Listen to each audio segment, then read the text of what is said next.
I went to this other show, not in this industry. It's called NAMM. It's the National Association of Music Merchants. Oh yeah, you were telling me about that. Oh yeah. So like if they make so much as a guitar or a keyboard or a drum set, they're there.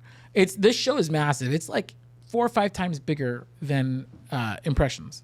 Okay. It's incredibly huge, incredibly intimidating. But the vibe there is very pretentious. Yeah. Yeah, because you have, like let's say you're at a guitar maker's booth, I'm nobody going up there, and then right after me, you could have Slash come by. Who is Slash? Oh, that's awesome. What? Who is Slash? Like Backslash? Oh, I just lost my hat over that.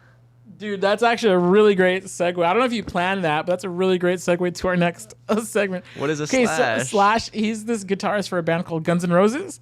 You've seen their T-shirts at Forever 21. I've seen their T-shirts. Okay, yes. Yeah. Guns N' Roses is an actual band. They make music. I didn't know that. Yeah. Dude, okay. Did you ever play Guitar Hero? No. Oh, okay. Jeez. I played Just Dance. No, he's not on there. No. There's a Capital One commercial of this guy playing guitar with a big top hat. Can't say. Wow. Recognize. Yeah, I'm getting aged hard. Anyways.